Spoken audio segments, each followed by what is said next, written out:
you for that. Now, joining me now is Representative Raja Krishnamoorthi, representing Illinois' 8th Congressional District, the Great Eight. He is also running in the Democratic primary for U.S. Senate to replace the soon-to-be retiring Dick Durbin. Welcome, Senator. Thank you, Joy. Thanks for having me. Thank you so much for being here. We're going to get to your race in just a moment, but I want to start by asking you about the debate over reopening the government. And first, what you just heard, and that was the old video. You saw Vivek Ramaswamy was in there talking about slashing the federal government and this plan. Neither of those two men are in government, but it does seem what they wanted is being done. How much of Project 2025 are you seeing implemented on the watch of the president? Unfortunately, we're seeing way too much. And I think that the people that I talked to have had enough of Project 2025. I think if Project 2025 is really what Doge was up to. And you see that Doge is extremely unpopular. Of course, Elon Musk still elicits one of the biggest applause lines when you talk about how we oppose what Elon Musk stands for and his approach to government and what Doge brings to government. So to me, Project 2025 needs to lead to a Project 2026 that is taking back the House. And of course, Project 2028, taking back the White House. But isn't that going to require that we have a free and fair election? How confident are you that that's going to happen? Well, I think that we're being tested right now, Joy, as you know. And that test involves how are we going to respond to National Guard troops being placed in different cities, such as Chicago? How are we going to respond to what the president is trying to do with regard to mid-decade redistricting and voter suppression efforts that he's trying to engineer in other ways through gutting the Voting Rights Act? We Democrats have to stand up to all of these things. And I think that at the end of the day, I think Donald Trump is a populist. He's not an ideologue, meaning I don't think he stands for anything. I don't think he believes in anything except for money and power for himself and his family. Okay. So we have to shift public sentiment. We have to shift, what people think about Donald Trump and these issues in our favor as much as possible. And that means shining a light on them. That means joining litigation, doing our oversight in Congress, and of course, holding people accountable, including on the other side. Yeah, I think if he thought being a woke liberal would get him to be a billionaire, he'd do that. Like, he'll do whatever. He's just self-interested. Let me play you a piece of it. This is not new. This is something I was actually listening in the car to Sirius XM, and the Dan Abrams show was on one of the dials, and I was listening to one of your colleagues who I think was actually being honest and telling the truth. And this is a guy named Rich McCormick. He represents a district in the state of Georgia, and he was asked a very, I think, interesting and prescient question about why the temporary tax cuts of 2017, which cost $4.7 trillion to make permanent, why those got renewed at a cost of another $1.7 trillion, and why the $0.3 trillion, the $300 billion extensions to the Obamacare subsidies, which were also temporary, why those can't be renewed. This is Democrats are wanting. Can you explain to us why exactly you voted to increase spending by $4.2 trillion on the Trump tax cuts for the billionaires? So let's first of all realize that it wasn't new tax cuts. It was locking in what Biden had all 4 years he was president. You hear this? When we reduced the tax rate. Someone asked him. Through the original budget process, where we cut the amount of corporate tax rates, we ended up with what? An increase or decrease in revenue? You would know as a reporter, it was an increase because people started expanding their businesses. They didn't hide their money. That's a lie. If we increase taxes, good chance, because we've seen this in the past. They were meant to be temporary. Increase revenue. So it's not going to end up with greater or less deficit spending. Now, in this next year, you're right, it expanded by $416 billion in spending. I was against that. But it was the best. He's not answering the question. He's lying and not answering the question. Answer the question. He doesn't answer the question.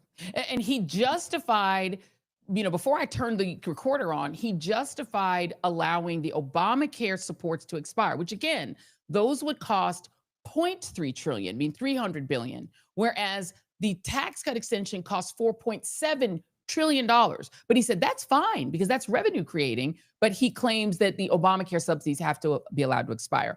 Are they being honest behind the scenes? Because in front of the cameras, they're all claiming it's you guys' fault that the government's saying open. Isn't that the real argument here? That they don't want to extend those subsidies, even though they are a fraction of the cost of the tax cuts?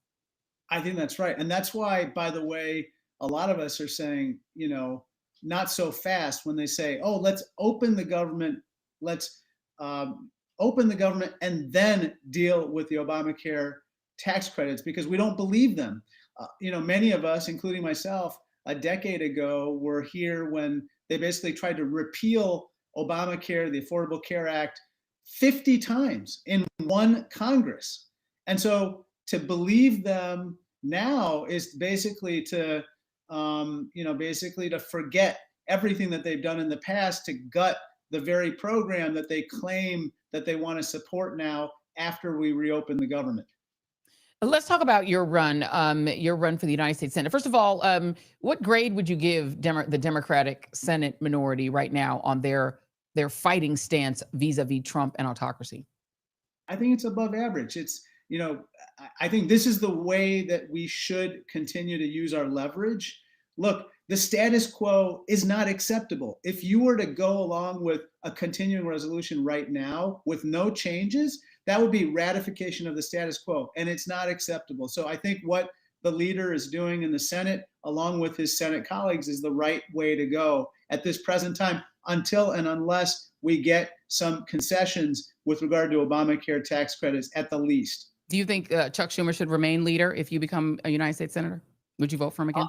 I'd like to hear his pitch. I'd like to hear his pitch. I want to know what he wants to do about the priorities I care about. To me, there are two things above all. One, we must address the economic pain points of working families. They can't afford groceries. They can't afford their gas. They can't afford to buy a house. They can't afford to educate their kids, retire, their health care, or taking care of their kids. This is all on the table that we have to address as U.S. senators and members of Congress. The second thing is we have to stand up to Trump. We have to hold this administration accountable and make sure that we never go through this period ever again, Joy. This is a horrible moment for our democracy, and we can't ever have this again. So those are the two big defining questions that I would have for him. What are you going to do on these two issues? I like to see that flexibility on not just ratifying the current leadership. Let's play your ad. This is C4. This is the ad that you are running as you campaign. That American dream is slipping out of the grasp of millions of people. Trump has unleashed a huge set of tax cuts for the wealthiest, funded by cuts to the social safety net. Anger and fear are natural. I feel those emotions as well, but we got to channel it into action. I want an Illinois where everyone has a chance to succeed, regardless of the color of their skin or the number of letters in their name. There are 29 in mine. I'm Raja Krishnamurthy, and I approve this message. Raja for Senate. You've caught a little of the ism, a little of the racism. I like that you talked about the number of letters in your name. There was a House Republican who decided to have a go at you over your name, and essentially to say that, basically to question sort of your Americanness. Can you talk a little bit about that? And your response to him was, don't worry about the number of letters in my name. I'm just going to call you racist. Let me actually talk about this. This is Congressman Raja Krishnamurthy just chided Florida politician Chandler Langevin, who had targeted and mocked him, saying his name is unpronounceable. Taking the mocking in stride, Representative Krishnamoorthi said that he could be called by his first name, Raja, if Krishnamurthy is harder. But Chandler Langevin can only be called racist for his unrelenting hatred toward Indians. Good response, but is that the kind of racism that you're getting on a regular basis from Republicans? Because wow. So this individual, a Florida elected official, called of course, Florida. Yeah, deporting all Indian and Indian origin people, and I called it out, and then he came back at me, and look, some people might want to deport me. I'm not going anywhere, Joy. And that's true of countless people across this country. And yes, in answer to your question, yes, there's an increase in vitriol, prejudice, hatred animus, and I think it's fueled in part by the racial profiling and the tactics used by ICE and DHS.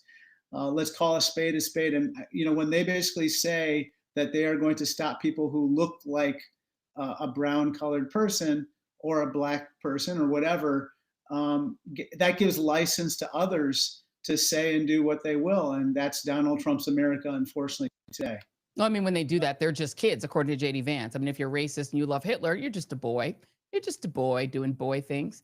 Let's talk about do you have a comment about that? What do you make of the vice president of the United States, who's the president of the Senate? You want to be a senator, he'd be the president of the Senate. And he seems to have no problem with even attacks in that group chat that with the I Love Hitler guy. There was also somebody saying never trust an Indian ever. There were people who effectively were mocking Vice President J.D. Vance's own wife, basically. And he seemed to be okay with it. That's the part that it makes me very sad, Joy. I mean, look, Usha Vance is an Indian American. He has 3 kids who are basically Indian Americans. I would consider them such. One of them is named Vivek. Right, Vivek. I think that what makes me sad is, like, I want J.D. Vance to stand up against that hate, that prejudice, that fear, that anger, that animus, and he's not willing to do so. He wants to cozy up to these people for political purposes. And when you do that, you're basically emboldening them, and you're basically encouraging them. The other day, I as you know, we've talked about this before. I disagree with Kash Patel on 95% of everything having to do with public policy. He wrote "Happy Diwali" on his Instagram, and that basically triggered a flood of anti-Indian hate. And Donald Trump didn't say anything. Okay, nobody came to his rescue. Nobody said anything like, "Hey, cut it out. That's wrong. It's un-American to do any of it." And so, what I would say to my colleagues on the other side, Republicans of any stripe, is, look, we might disagree about a lot of things, but you've got to put your foot down on this issue, because if you ride that tiger, it will eat you up. Okay, yeah. I don't care who you are.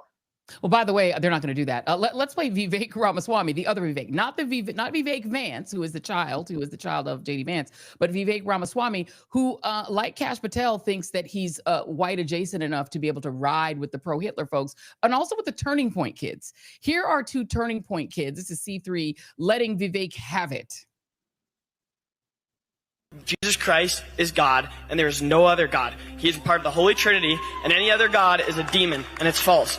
How can you represent the constituents of Ohio who are 64% Christian if you are not a part of that faith? If you are an Indian, a Hindu, coming from a different culture, different religion than those who founded this country, those who grew this country, built this country, made this country the beautiful thing that it is today, what are you conserving? You are bringing change. I'll be 100% honest with you. Christianity is the one truth. Christian voices should be the main voice of America, and I want to know basically why you seem to be, and I don't mean to be horribly offensive, but why you seem to be masquerading as a Christian. You familiar with the 10 Commandments?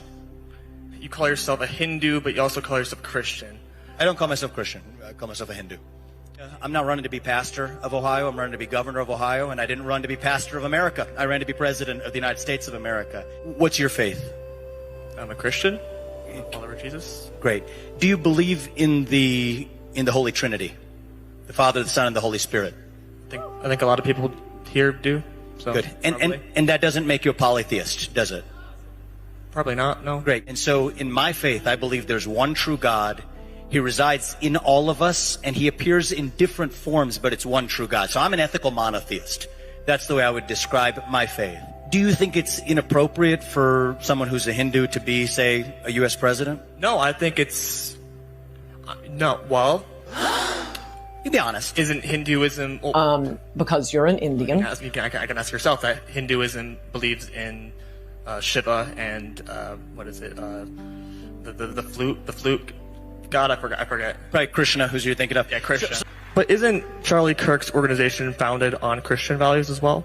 And isn't the United States of America also, based on what Protestantism is, based on how those values are?